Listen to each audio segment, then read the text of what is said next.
Upside down? Yes, you need to flip yourself. What the heck?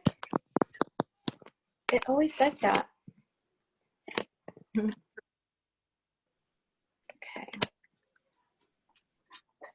All right. Hi, everyone. Sorry about that. My name is Denise. I'm a health freedom activist in California, and I am co-founder of Freedom Angels. Hi, I'm Heidi, and I'm also a co-founder of Freedom Angels located in the San Francisco Bay Area. Hi, I'm Tara, co-founder of Freedom Angels and in the Sierra Nevada mountains of California. So we're going to start our discussion of Live at 5, and today we're going to talk about Zuckerberg and Newsom's Facebook Live they had today regarding how to re-enter into society. Please share this video. Please start a watch party. We are being censored yet again. You know, just continues to happen to all health freedom activists. So if you could please start this watch party and share the video to get the information out. And tomorrow we are going to be talking about a state of the resistance, how we can start resisting the plan that's being laid out for us. Tara is going to take over. She's the one who saw the Facebook Live and was able to dissect it. Okay, well, so for the last week, you know, we've been seeing a lot of the social engineering messages coming out about how the next phase is going to have to be in the process of dealing with the coronavirus around, you know, in our country. And it's looking to other nations and seeing what they've done. Last week, if you go to ZdoggMD, which, you know, normally I wouldn't want to give that guy any clicks, but, you know, go there and see what he's saying and battle it out on the comments there, because what he was talking about is the same thing that was echoed in the conversation today with Newsom and Zuckerberg on their joint Facebook Live together. And what they're talking about is how to re-enter into society. And also, you know, another place to look is at Robert F. Kennedy Jr.'s Instagram account today. He had a video and a synopsis of that discusses the same thing. Why this is so important to look at what Zuckerberg and Newsom talked about on the live today is because it shows this isn't some far-fetched, you know, something months off or a year off. This is the plan and the agenda that's in place right now on how to get people back into the workplace, what the next step is to go back to school and work. And one of the questions that Zuckerberg asked Newsom was, you know, what are the things that you've seen from other countries that they've done that have been, you know, essential to being able to have success and start to reopen society, like China and South Korea. And Newsom says, of course, he's called physical distancing. He started to call it physical distancing now instead of social distancing, because he doesn't, you know, there's such terrible connotations with social distancing. So he's calling it physical distancing, and widespread use of masks, and essential businesses having someone there testing for your temperature. And then lastly, serious testing protocols that include antibody testing, you know, testing immunity essentially. So they go into discussing all those parts. And, you know, the most key piece here is that at the end, this is near the end, actually minute 22, Newsom says, you know, he's talking about how they need to exponentially scale up the testing regime. And they call it a testing regime. So this testing regime for antibodies, they need to exponentially upscale it, and as well as surveillance testing. This is something, you know, Dr. Oz referred to as digital vaccines. That's not a biological, a few weeks ago. And this is what like ZDogg talks about in these high-tech apps that can be used to track where you've been, what you bought, where your location has been, so that if you are potentially at risk of infection or infected, they'll track down all the people near you and that you've been in contact with over those periods. And then those people will be removed from society for self-isolation for, 2 weeks before they're allowed to go back to work. I know, right? So this is the words from Newsom. So these are the things that are required for us to ultimately decide to go back to work and who can't. There you go, guys. That's the plan, just like they've been saying. And that's what Newsom said today on his Live with Zuckerberg. Those are the things that are going to be required. Exponential upscale of testing of antibodies, and surveillance tracking so that they can isolate people should they feel they are not, what's it called now, PUIs, person under investigation. That's if you've been in contact or are suspected to potentially have the coronavirus or any virus, let's just say. We're talking corona right now, but you just put virus in there or infection, right? So right there, you have everything that we've been looking at for the last week, social media, messaging, and here it is. It's the new world order of totalitarian technocracy. Have full surveillance, have full control, and we, right there. So now you in California or whatever state's on a severe lockdown, if you're looking at what the next step is, how we're going to integrate, Governor Newsom in California just told you. These are the things that are required for us to ultimately decide to go back to work and who can't. I'm like a caged lion here. Okay, girls, let it rip. I know, get them. These are the things that our sci-fi movies are made of. Like, all of these movies that we've been told it's just Hollywood, it's just, it's no big deal. This is what's happening. And when I know we were talking earlier, we're saying, vaccines really, they're a worry, but right now we're up here and completely losing our freedoms. But when Fauci is saying there's going to be an untested, unlicensed vaccine on the market that you're going to have to take in order for, or your children are going to have to take in order for them to go back to school, because you can introduce these vaccines in a state of an emergency. How many people are really going to risk their children's lives? And I say that hoping, but I really do think a lot of people would put themselves and their families at risk by using this vaccine because they don't think that the government would ever do anything to hurt you. So now we're going to be forced to, and this is happening now. A family member is being tested every day after work with a thermometer before they can leave the store. So we are going to be tested everywhere we're going. Here's a thermometer on your face. And if people are scared to have a fever that's not even associated with this kind of illness. They're scared to sneeze in front of people because there's so much fear. We are in a really scary time in society, and I'm really hoping that people start waking up to what's going on, because people are snitching on each other. If you see more than 6 kids at a park, they're turning stores in. We are repeating history over and over again, and Newsom has told you guys exactly what's going to happen in California if we do not fight this tracking.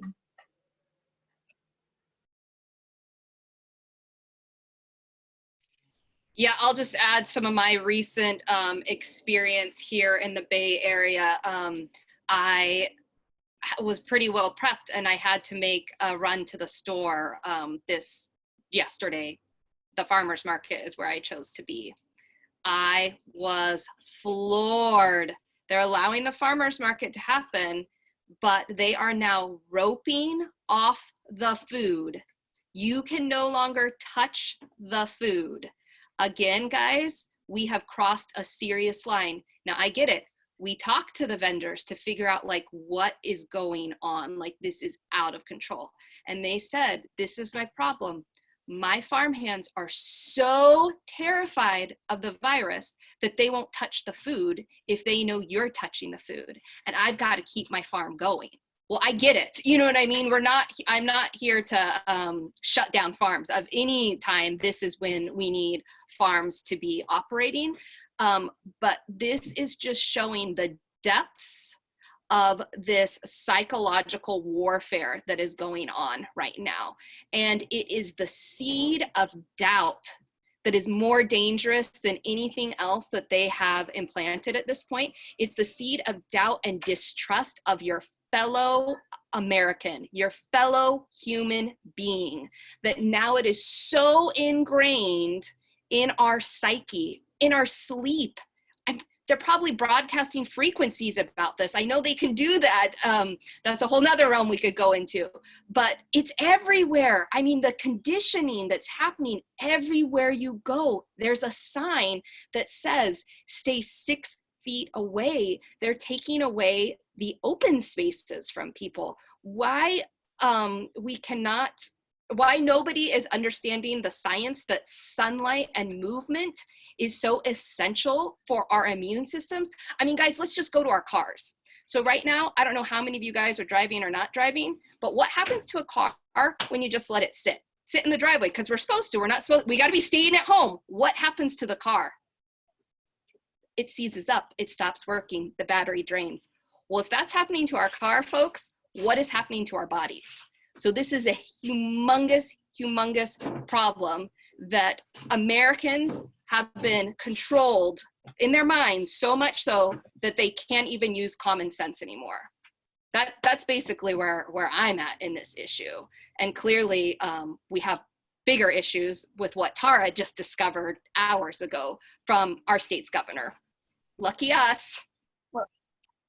Well, and it's all part of the same thing. I mean, that's part of how you get to the place, the psyops on this, the social engineering around it. In the Soviet Union, when it was back in the Soviet Union days, Cold War days, it was called atomization, ATOM, where you isolate people. You become less and less about it's collectivism, but it's really less and less about a community, and it becomes about the individual. And that's where you end up, sitting alone in your apartment with your family and spying on each other out the doors. And that is how you control people through that type of psychological social engineering.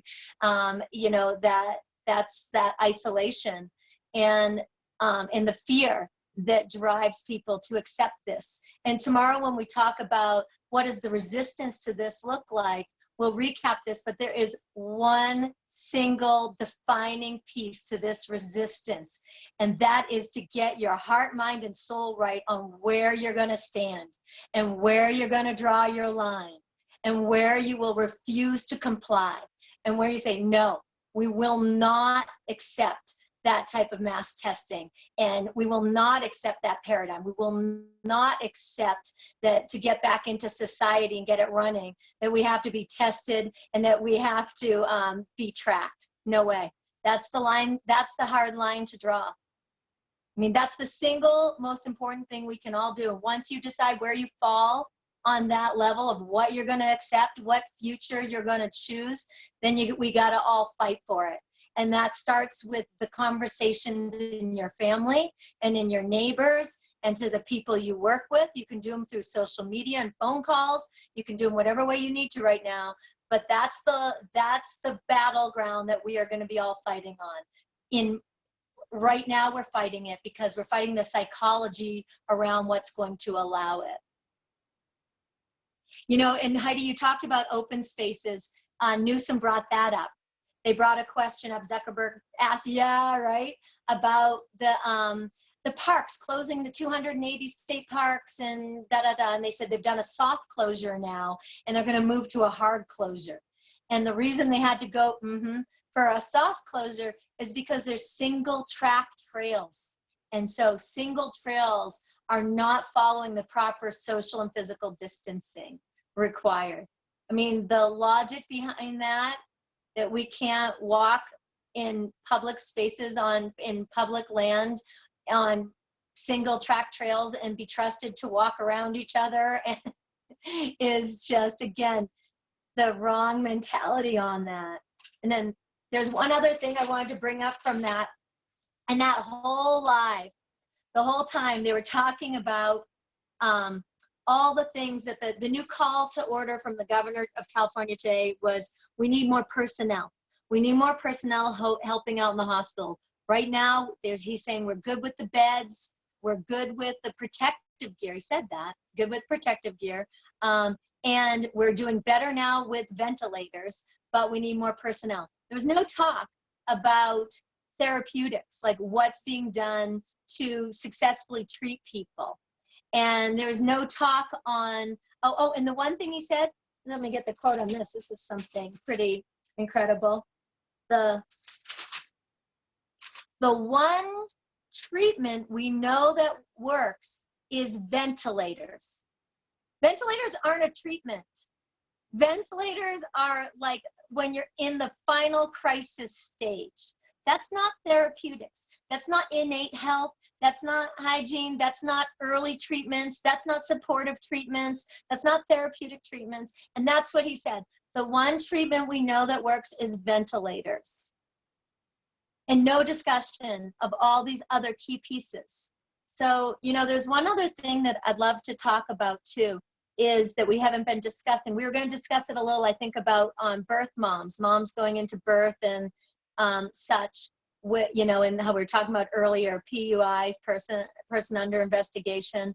Right now, in our country, our medical model, our healthcare model, at best, when it's functioning at its best, people in the system still require advocates. They need people advocating for them for the most effective and best treatment. That's just the way our medical model currently functions. And now we are so far from that. We have people isolated as if they were in prison, and they're getting 1 or 2 updates a day by phone from a doctor, if that, from the families and caregivers at home. There's no advocates. There's just a complete lack of knowledge, because we know a bunch of different people who are in hospitals being treated for various degrees of COVID infection, and there is no the communication is minimal at best, the contact's minimal at best, and that in itself is a huge problem when our systems are functioning at its best. I will add that I know we should be able to handle having more interfacing with families and advocates with loved ones who might be undergoing treatment, because we do not know it's like Hunger Games. We don't even know who's being allowed to live or die or get what treatment and how soon. Nothing. Those are the questions we should be demanding. That's the connection, we should be pushing and interfacing on. Okay, I gotta stop. You guys jump in. Absolutely, because this is the thing with these insurance companies, you know what I mean? Like, we paid for this insurance too. This isn't just like magic free insurance. This is people that their own insurance to go in, that they paid forever to go in and have a baby. Guys, you need to pull up the CDC's website right now about inpatient obstetric healthcare guidance. It is horrifying. The most horrifying thing about it is over and over again, they say, we don't know. We don't know. No one knows. We don't know. Yet we are making guidelines where we are separating mothers and babies if they test positive. And how do we know if that test was accurate in the first place? So again, seriously, everybody, we'll post the link for it, but I was so outraged with how many times they are putting in black and white, we don't know. It is thought that, it may be, we're not sure. So we're making gigantic assumptions about things that we don't know, that is dramatically affecting people's psychological, mental, spiritual psyche. I have a family member in their 90s that is in an assisted living facility. That is not my desire, but that was my family member's desire to be there. They wanted to be there. So we honored that person and said, yes, you want to be there, meaning this was years ago. That's where you're going to get your socialization and you feel that you're going to be most comfortable, then yes, absolutely, we want to honor that. We honor your wishes. You get to be there. Well, now guess what's happening in this assisted facility that had all this programming and everything? That person's on lockdown. They're all on lockdown. They don't even get to have meals together. It makes no logical sense whatsoever. They've already been quarantined for over 14 days, this magical time of locking down where not one person is allowed in. And now these residents have to eat meals inside their apartment by themselves. They can't even walk their tray back down to the dining hall. They are not even allowed access to fresh air or sunshine. Like, this is, and again, these are older people who, you know, memory may be a little bit of an issue. So I am getting this relayed firsthand from somebody who does have some memory issues, but this is what that person is interpreting the guidelines right now. So, and no one is there. No family member is allowed to physically go in and be with that family member to go advocate and say, hey, I think maybe there might be a misunderstanding, or can they get sunshine, or can they not get sunshine? You know, I mean, this is where we're at as a nation. This is absurd. Well, when you say that this is a psychological warfare, it absolutely is. Did you guys see those stores that were roping off the toys and the paint and the crafts, and like, they're already in the store? There is no reason for a local government to there is no reason for a local government to tell you that you cannot buy crafts for your kids. So then they cancel school, they cancel your work, and you're at home with your children. And now most parents who work and send their kids to school usually don't have the type of homeschool toys that we have, right? Like the things to keep them busy and all these really fun crafts. So now they're not letting you send your kid to school, and they're not letting you get supplies to teach your children at home. So they want you to rely on that little tablet that goes home with you from the schools. They don't want you anywhere involved in your children's education, and they want to control what you buy. What does that have to do with the virus? So now we're going to have a whole bunch of people who are at home quarantined for weeks at a time, are going to re-enter society with an already a weak immune system because their body hasn't been used to the environment around them. And then we send our children back to school. I mean, this is a recipe for a complete like volcano to erupt. We're going to see a lot of very, very sick people, more than what we're seeing, what people think that we're seeing now. It's really scary how these governments think they can take that type of right of what you can buy at a store that already has it there, you know?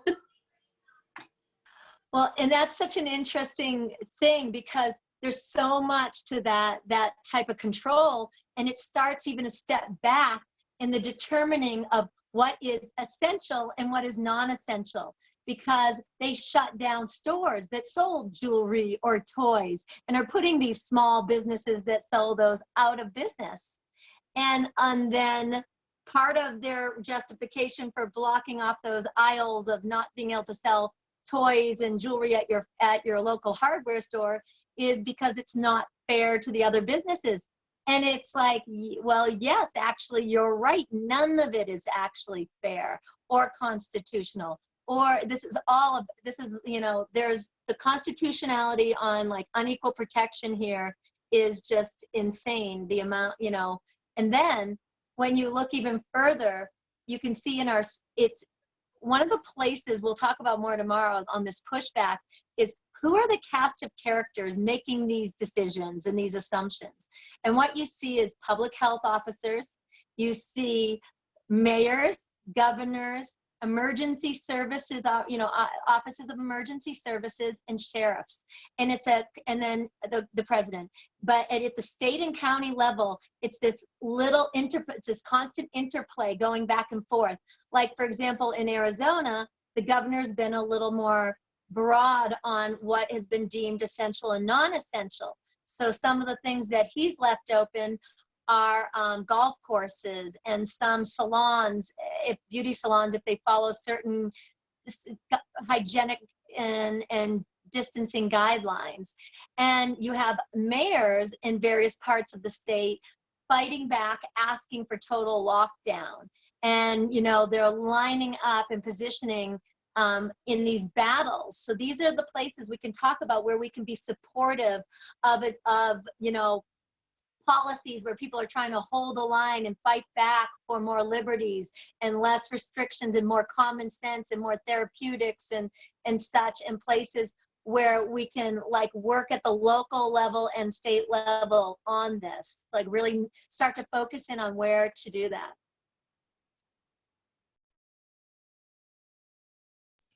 Absolutely. Again, people understanding too, like Rhode Island, just that news just came out the other day too, that the governor there wants to ban gatherings now of 5 or more people and to limit your interactions to the same 5 people. So now we get our circle of 5. Guys, remember when cell phones first came out? Like, let's have fun.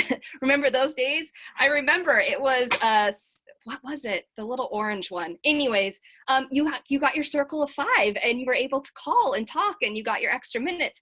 Well, I guess the Rhode Island governor, she's back in those days. She wants to reinvent that marketing scheme there.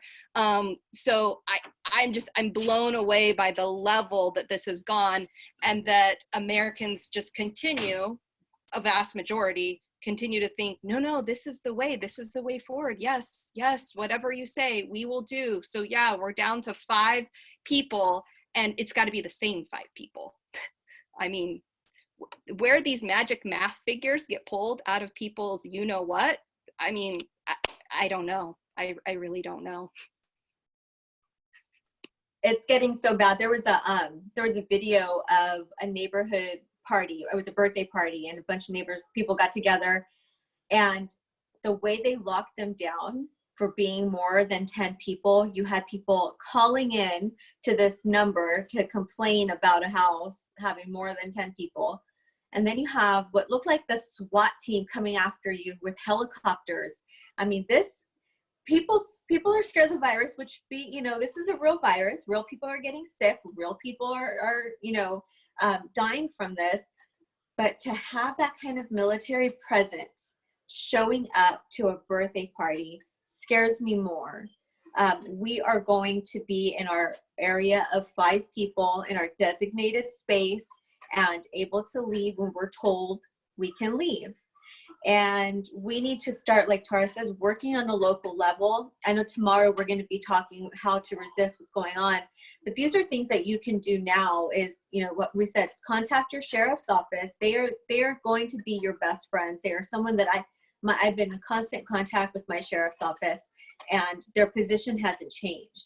So just because Public Health and Office of Emergency Services says that, you're going to get a misdemeanor if you're out there, talk to your sheriff and clarify what's really going to happen. Because the majority of the sheriffs, and I've been watching stories, they are saying they are on for education. They are not trying to arrest anybody because our courts are suspended. I mean, what a fat waste of dollars to have to process something like this. So call your sheriffs and make sure that they know who you are and what their position is on something like this. And figure out where your mayor is at.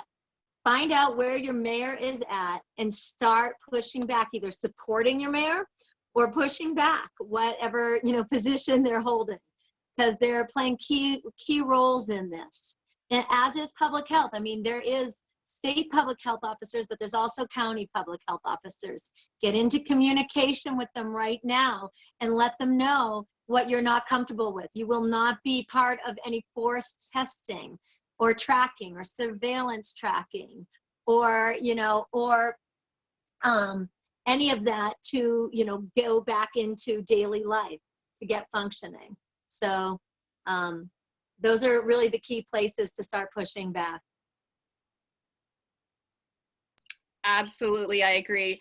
The comments here are all about they understand what's going on. They can see, everybody who's watching sees exactly how this is testing, and it's psychological. And if we're crafting, that means our eyes aren't glued to the propaganda. Hello, 1984. This is becoming 1984. And anybody who thinks that that's crazy dystopian fiction needs to really whip out that book right now and start reading it. Start reading Animal Farm.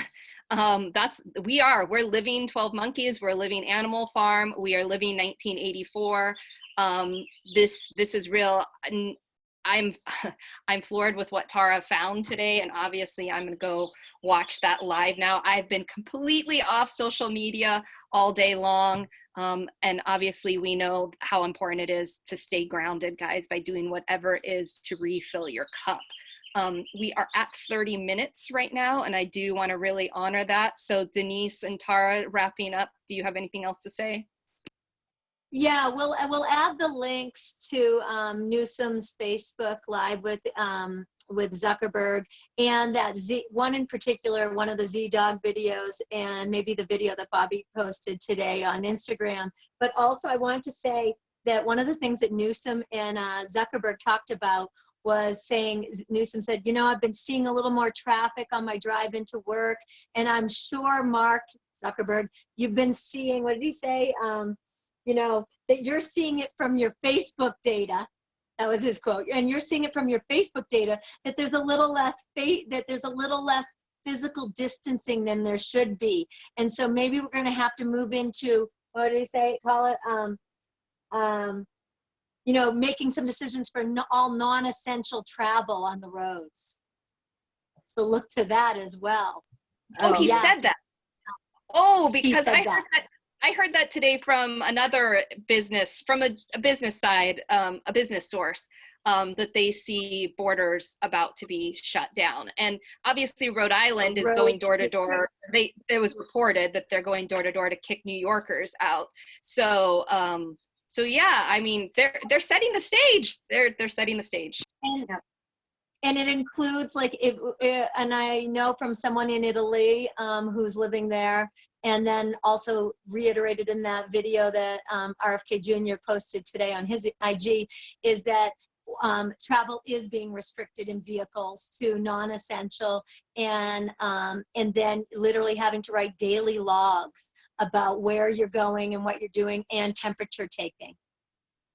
So this is not the road we want to go down, and we're literally, that is what our governor today in California just said was our pathway to determine, to get back to the work and who can and can't. So we know where our battle is. This is the battleground that we fight on. This decides everything, everything. And it's right now. This is World War 3.0. This is the American Revolution 2.0 right now needing to happen.